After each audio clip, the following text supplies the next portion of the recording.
Welcome to Nanak classes. दोस्तों, Nanak classes के YouTube channel पे आपका स्वागत है। आज वीडियो मेंस एग्जाम 2022 के लिए सुपरफास्ट इस क्लास में आज हम चर्चा करेंगे राजस्थान की जलवायु की चर्चा करेंगे। किस पे चर्चा करेंगे? राजस्थान की जलवायु। और जब भी टॉपिक की बात करें राजस्थान, इंडिया और वर्ल्ड की ज्योग्राफी में, तो ये प्राकृतिक संसाधन के रूप में आते हैं। जैसे जलवायु हो गई, मिट्टी हो गई, खनिज हो गए, वन्य जीव अभयारण्य, इन सबको नेचुरल सोर्स में लिया जाता है। तो ये सारे टॉपिक क्या होता है, एक दूसरे से जुड़े होते हैं। अब किसी भूगोल के अंदर ये टॉपिक दिया मिट्टियाँ, तो उसका संबंध कहीं ना कहीं जलवायु से होगा। नदियाँ हैं, वर्षा है, कोई किसी भी प्रकार का काम होता है वो जलवायु, क्योंकि चाहे कला संस्कृति के टॉपिक ले लो, चाहे हिस्ट्री के ले लो, चाहे आप कल्चर भूगोल के ले लो, सब टॉपिक एक दूसरे से जुड़े होते हैं। तो इस प्रकार हमें हर एक चीज के बिंदु को पढ़ना है। तो आज हम राजस्थान की जलवायु पढ़ेंगे, जो शानदार टॉपिक है, लगातार आपको क्लास दी जा रही है। तो भारत की जलवायु कैसी है आपसे पूछे तो मानसूनी जलवायु है। कैसी है? मानसूनी जलवायु है। और मानसून शब्द अरबी भाषा के मौसम यानी मौसम शब्द से बना है। ये क्वेश्चन बहुत बार आता है कि ये जो मानसून शब्द है वो किस भाषा का शब्द है? अरबी भाषा का शब्द है और मौसम से बना है और मौसम शब्द से बना है, ये याद रखना। फिर देखो, हम राजस्थान की बात करें तो राजस्थान की जलवायु को प्रभावित करने वाले कारक, राजस्थान की जलवायु को प्रभावित करने वाले कारक कौन कौन से होते हैं, ये यहां से क्वेश्चन आता है।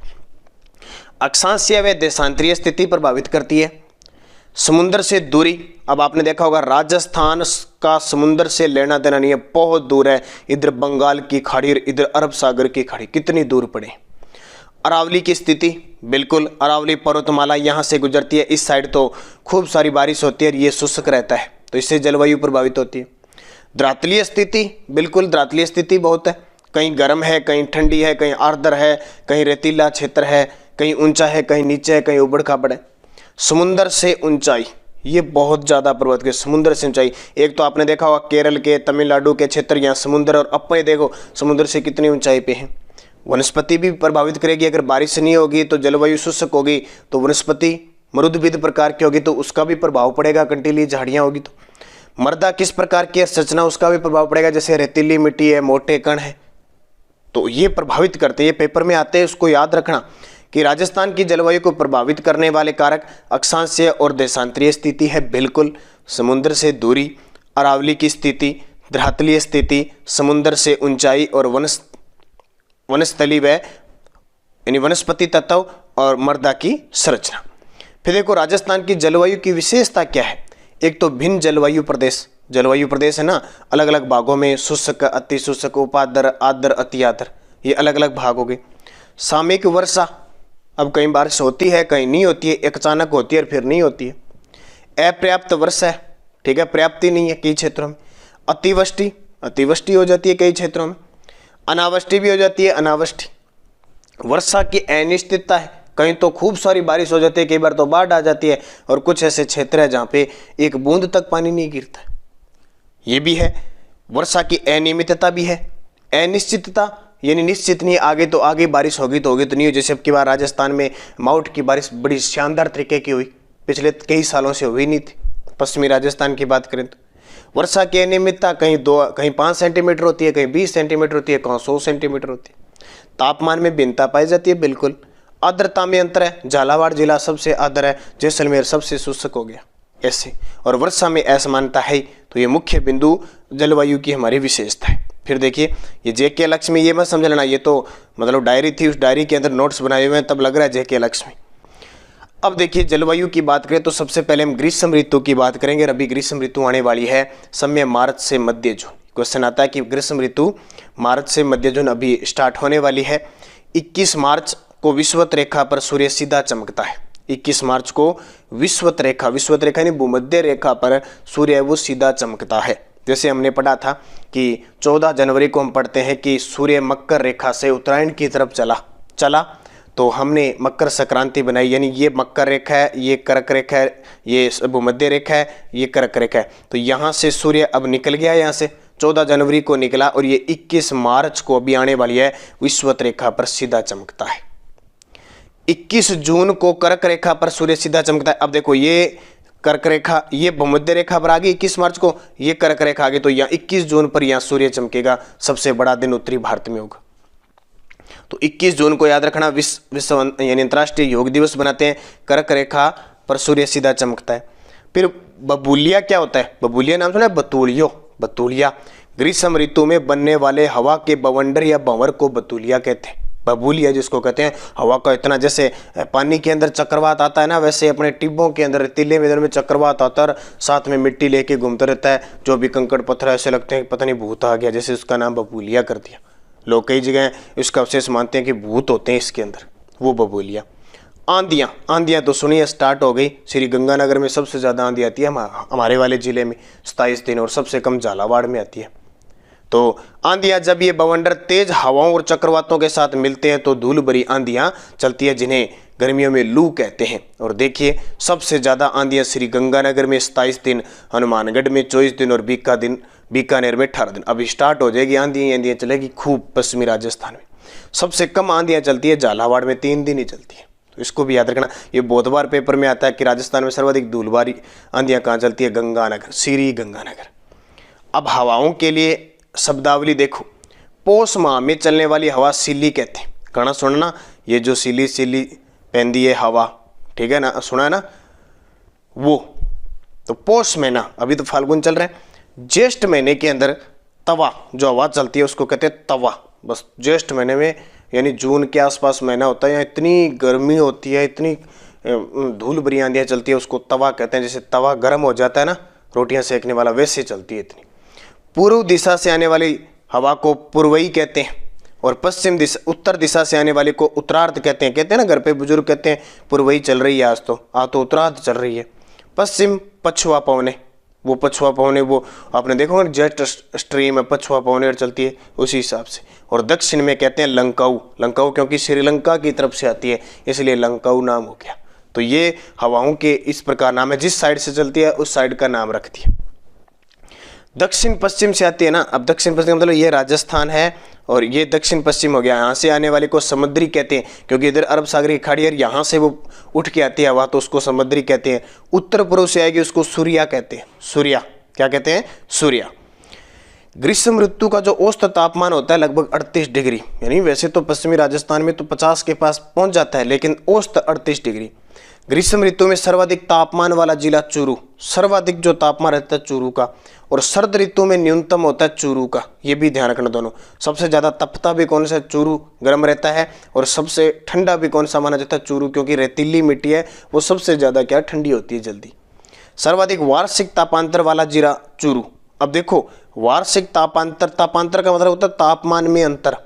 वो वार्षिक पूछे पूरे साल का, वो तो चूरू का। दैनिक तापांतर वाला जिला है जैसलमेर। दैनिक का मतलब रोज का जो तापमान में अंतर आने वाला, वो तो जैसलमेर में। पूरे साल के तापमान में अंतर का मतलब चूरू के अंदर एकदम ठंड के समय इतनी ज़्यादा ठंड पड़ती है और गर्मी के समय इतनी गर्मी पड़ती है, इसलिए वो तापांतर हो गया साल का। और जैसलमेर में क्या होता है? दैनिक तापांतर होता है। इसलिए इन दोनों में बहुत सारे विद्यार्थी कंफ्यूज हो जाते हैं कि सर ये तापमान का तापांतर की कहानी क्या है। कहानी यहाँ समझ लो कि वार्षिक पूरे साल का तो चूरू है, रोज का जैसलमेर गर्म है। तापमान में अंतर। उत्तरी गोलार्ध में सबसे लंबा दिन और सबसे छोटी रात 21 जून को। मैंने बता दिया कि 21 जून को कर्क रेखा पर सूर्य चमकता है सीधा, तो उत्तरी गोलार्ध में जो है सूर्य लंबा चमकता है, इसलिए क्या होता है कि लंबा दिन होता है। और फिर दिन लंबा होगा तो रात छोटी होगी, क्योंकि घंटे तो 24 ही करने हैं। 24 में से अगर मान लो, ऐसे नहीं होता कि 5-5, 6-6 घंटे का अंतर रह जाएगा, कोई 10 मिनट, 20 मिनट, 50 मिनट इतना का। जैसे मान लो 24 दिनों में से अगर 13 घंटे दिन के होंगे तो 12 घंटे रात के होंगे, तो 12 रात छोटी होगी ना, ऐसे अंतर आता है। थोड़ा थोड़ा मिनट का, 2 मिनट का, 5 मिनट का, 7 मिनट का, ऐसे।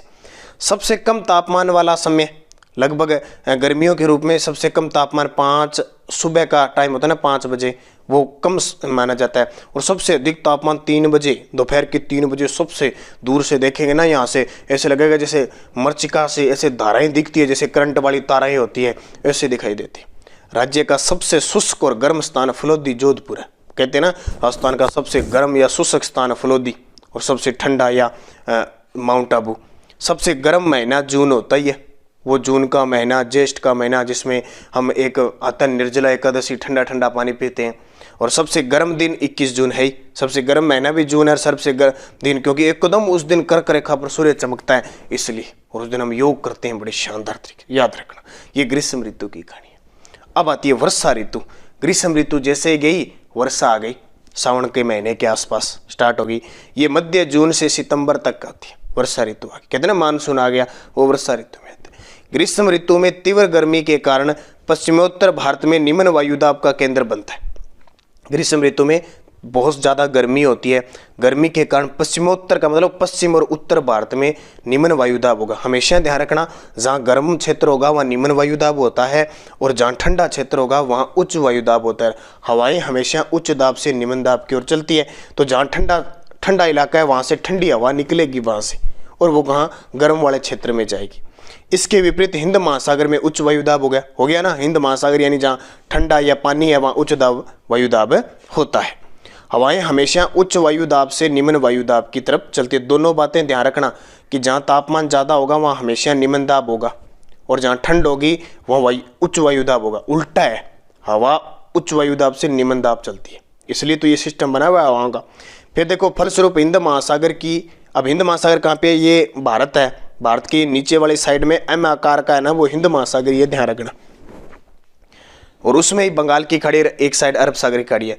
फलस्वरूप हिंद महासागर की आर्द्र हवाएं भारत की ओर चलती है, भी चलेगी, क्योंकि हिंद महासागर में उच्च वायुदाब बना है, तो हवा का कारण क्या है, उच्च दाब से निम्न वायुदाब चलती है।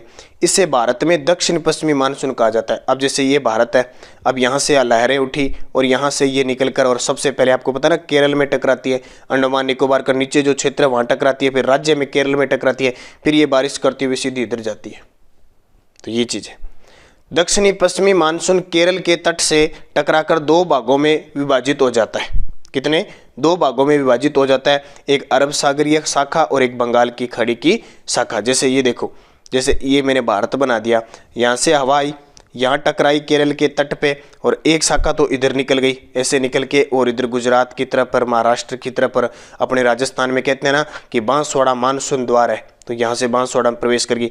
एक दक्षिण पश्चिम में इधर बंगाल की खाड़ी, और ये इधर निकल गई, बंगाल की खाड़ी इधर निकल गई, यहाँ से ऐसे निकल गई और ये निकली, और ये अब जाती है मेघालय के पास, मासिनराव, चेरापूंजी, यहाँ एक गारी खास और पहाड़ियाँ हैं, वो एक पंजे में जाके फंस जाती है और खूब सारी बारिश करती है, और विश्व की सबसे ज़्यादा बारिश वाले स्थान आ जाते हैं मासिनराव और चेरापूंजी।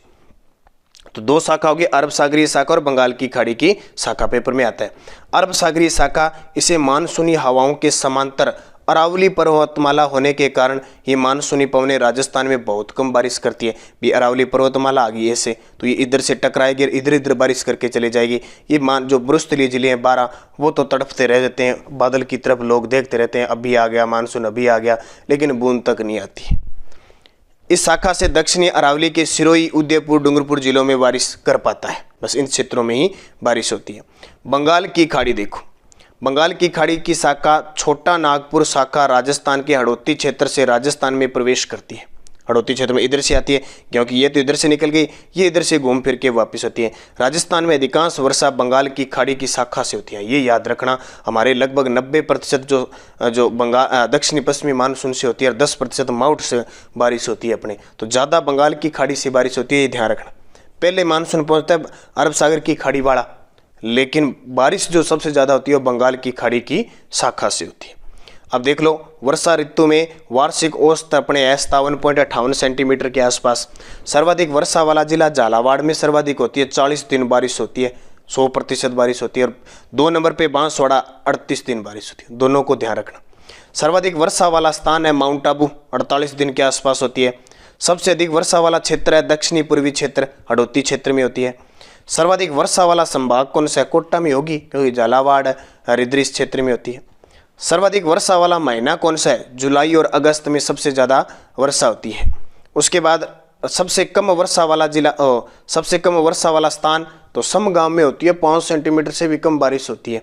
और सबसे कम वर्षा वाला जिला तो जैसलमेर है ही, इसलिए तो समस्या। राज्य में वर्षा के दिनों की संख्या 29 दिन लगभग बारिश होती है, लेकिन ज़्यादा पूर्वी राजस्थान में होती है। राजस्थान के समान औसत वर्षा वाला जिला अजमेर, राजस्थान का जैसे 57.58 सेंटीमीटर बारिश होती है ना, उतना ही किस में होती है? अजमेर में होती है, समान है ये। वर्षा व जलवायु में सर्वाधिक भिन्नता वाला जिला जैसलमेर में, मैंने आपको बताया था कि तापमान, ये जो अंतर है वो सबसे ज़्यादा जैसलमेर, विषमता सबसे ज़्यादा वर्षा और जलवायु पाई जाती है जैसलमेर में। फिर वर्षा मापी यंत्र को क्या कहते हैं? रेनोमीटर। और वाष्पोत्सर्जन वाष्पोत्सर्जन मापी यंत्र को कहते हैं पोटोमीटर, ये भी ध्यान रखना। और आर्द्रता मापी यंत्र को कहते हैं हाइग्रोमीटर। क्या कहते हैं? हाइग्रोमीटर। सर्वाधिक वाष्पोत्सर्जन वाला महीना जून, यानी इस महीने में सबसे ज़्यादा जो पानी है वो उड़ता है, वाष्प बनता है। और सर्वाधिक वाष्पोत्सर्जन वाला जिला और होता वो कहाँ पे है? सबसे ज़्यादा जैसलमेर, यानी बारिश होने के बाद तुरंत प्रभाव से पानी उड़ जाता है, इतना तापमान होता है, वो वाष्पोत्सर्जन है। सबसे कम वाष्पोत्सर्जन वाला जिला दिसंबर है और सर्वाधिक आर्द्रता वाला महीना अगस्त है। ये ध्यान रखना, पेपर में आता है। सबसे ज़्यादा उमस वगैरह जो रहती है क्योंकि अब बारिश की वजह से अगस्त, और सबसे कम अप्रैल, जून मत कर देना। सबसे कम आर्द्रता महीना अप्रैल। सर्वाधिक विषम जलवायु वाला जिला, तो विषम तो जैसलमेर है ही हर चीज़ में। फिर आती है शीत ऋतु। मौसम विभाग ने शीत ऋतु को 2 भागों में बांटा है। एक तो मानसून का प्रत्यावर्तन काल, प्रत्यावर्तन काल का मतलब मानसून का लौटने वाला काल, और दूसरा शीत ऋतु होती है क्योंकि वर्षा ऋतु में मानसून आता है और शीत ऋतु में नवंबर दिसंबर में मानसून वापस लौटता है। तो देखो मानसून का प्रत्यावर्तन काल, ये क्वेश्चन बहुत इंपॉर्टेंट है। समय है अक्टूबर मध्य से दिसंबर तक प्रत्यावर्तन का काल, ये पेपर में आता है। वर्षा ऋतु धीरे धीरे समाप्त होती जाती है। इसके साथ ही अक्टूबर माह में मानसूनी पवनें लौटने लगती है क्योंकि जो आ गया, कहते हैं ना, जो इस संसार में आता है वो एक दिन वापस जरूर जाता है। जिसने जन्म लिया है उसको मरना है, तो मानसून आता है तो जाता जरूर है। पश्चिमोत्तर भारत में न्यून वायुदाब निर्बल हो जाता है, धीरे धीरे होगा क्योंकि ठंड हो गई, ठंड होने से निम्न वायुदाब कम होगा। अक्टूबर माह में पड़ने वाली गर्मी को आसोज की गर्मी कहते हैं। अक्टूबर में आसोज, आसीवन महीना होता है ना, दशहरे वाला सिस्टम, दशहरा आता है, आसोज की गर्मी कहते हैं। दीपावली के पास पड़ने वाली सर्दी को गुलाबी सर्दी कहते हैं, ध्यान रखना। लौटते हुए मानसून से उत्तरी राजस्थान में बारिश होती है। लौटते हुए मानसून से उत्तरी राजस्थान में बारिश होती है। लौटते हुए मानसून की दिशा उत्तर पूर्व से दक्षिण पश्चिम होती है, नहीं यानी जो ये उत्तर पूर्व है ये दक्षिण पश्चिम में होती है। वापस आते कई बार बारिश कर जाता है ना, खाली थोड़ा बहुत बादल होता है, चलते चलते थोड़ा बहुत फुहारे फेंक के जाता है। 2 नंबर है प्रत्यावर्तन काल हो गया। और हम पढ़ते हैं ना, जाड़े के दिनों में तमिलनाडु में बारिश होती है हमारे भारत के अंदर खूब। शीत ऋतु 2 भाग है इसके। राजस्थान में वास्तविक शीत ऋतु का समय मध्य दिसंबर से फरवरी तक है। उत्तरी एशिया तथा पाकिस्तान में उच्च वायुदाब का केंद्र बन जाता है। इसके विपरीत समुद्र की ओर निम्न वायुदाब केंद्र बनता है। उल्टा हो गया, पहले उच्च दाब से निम्न दाब वहाँ था, अब निम्न दाब से तो वापस हवाएं जाएगी क्योंकि हवाएं उच्च दाब से निम्न वायुदाब चलेगी। फलस्वरूप हवाएं स्थल भाग से जल भाग की ओर चलने लग जाती है, तो मानसून लौटने लगता है। इस ऋतु में भूमध्य सागर के पश्चिमी विक्षोभों से राजस्थान में वर्षा होती है। राजस्थान के पश्चिमी और उत्तरी भागों में वर्षा होती है जिसे हम माउट कहते हैं। और अब की बार देखो खूब माउट हुई है ना, तो ये भूमध्य सागर से उठती है जिसको हम कहते हैं पश्चिमी चक्रवात। चक्रवातों से खूब बारिश होती है और अब की बार पूरे राजस्थान में शानदार तरीके की माउट हुई है कुछ काफ़ी समय बाद। माउट रबी की फसल के लिए लाभदायक है क्योंकि इस शीत, अब क्या है, रबी की फसल बोई हुई है। रबी की फसल, खरीफ की फसलों के नाम याद रखना। जैसे अब अंदाज़ा लगा को रबी फसल में अब जैसे सरसों, चना, ठीक है, गेहूं, ये बोई गई है, तो ये खास है। माउट को गोल्डन ड्रॉप्स या सुनहरी बूंदे कहते हैं क्योंकि अब ये जो बारिश होती है फसलों को बहुत अच्छा काम करती है, लाभ देखती है। खास करके पेपर में आता है कौन सी फसलों को, गेहूँ और चना को, सरसों को। अब देखिए जलवायु वर्गीकरण देखें तो जलवायु वर्ग कोपेन के अनुसार जलवायु प्रदेश 4 प्रकार के, यहाँ से प्रश्न आता ही आता है। कोपेन 1918 में जलवायु प्रदेश को बांटा, आधार था वनस्पति को माना इन्होंने, और इन्होंने 4 प्रकार के बताए। BWHW, ये याद रखना है, BWHW, BSHW, CWG और AW। BWHW में आता है शुष्क और रेगिस्तानी जलवायु प्रदेश, जो आपके ये बीकानेर, जैसलमेर का ये क्षेत्र।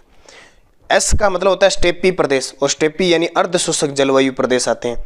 और CWG उप आर्द्र जलवायु प्रदेश। अब इससे याद रखना CWG, जी यानी गंगा, गंगा के मैदान वाला, तो राजस्थान का जो पूर्वी भाग है, उत्तरी पूर्वी भाग, वो गंगा के मैदान वाला है।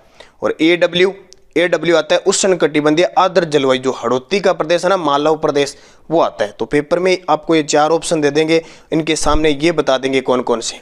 तो देखो सबसे बड़ा नाम है BWHW शुष्क, S स्टेपी, G गंगा वाला, AW हड़ौती वाला। अब देखो पूरी इनकी डिटेल भी दे रखी है। BWHW शुष्क व रेगिस्तानी जलवायु, B का मतलब होता है वाष्पीकरण वर्षा से अधिक होती है। W का मतलब मरुस्थल, H का मतलब औसत वार्षिक वर्षा 18 सेंटीग्रेड से ऊपर, और W का मतलब ग्रीष्म ऋतु में वर्षा और शीत ऋतु शुष्क। औसत वर्षा 10 से 20 सेंटीमीटर होती है। प्रतिनिधित्व जिला बीकानेर, ये पेपर में आने लग गया। और वनस्पति रेगिस्तान है तो मृदबिद है। प्रतिनिधित्व जिला कौन सा हो गया? बीकानेर। किसका? BWHW का। फिर मैं बस थोड़ा थोड़ा बता देता हूँ। BSHW का आप प्रतिनिधित्व याद रखना बस। स्टेपी घास के मैदान है। प्रतिनिधित्व जिला करता है नागौर, ये ध्यान रखना। BSHW इसका प्रतिनिधित्व करता है नागौर जिला। फिर है CWG, इसका प्रतिनिधित्व करता है, ये बाकी मैंने बता दी, नॉर्मल बात है। देखो जी का गंगा का मैदान आ गया, इसका नेतृत्व करता है टोंक। ये याद रखना है, ये पेपर में सबसे ज़्यादा आता है। बाकी तो आपको पूर्वी में वर्षा कितनी होती है, किस प्रकार का मैदान है, पता ही है। और AW में प्रतिनिधित्व करता है डूंगरपुर। अब चार कौन कौन से हो गए आपको पता लग गया कि जो मरुस्थल में है उसमें बीकानेर है, स्टेपी प्रदेश में है उसमें नागौर है, पूर्वी में टोंक है, और हड़ौती में ये डूंगरपुर है। तो इनको याद रखना। ये देखिए शानदार आपके सामने चित्र के माध्यम से BWHW, BSHW, CWG और AW। अब आता है थार्नवेट का जलवायु वर्गीकरण।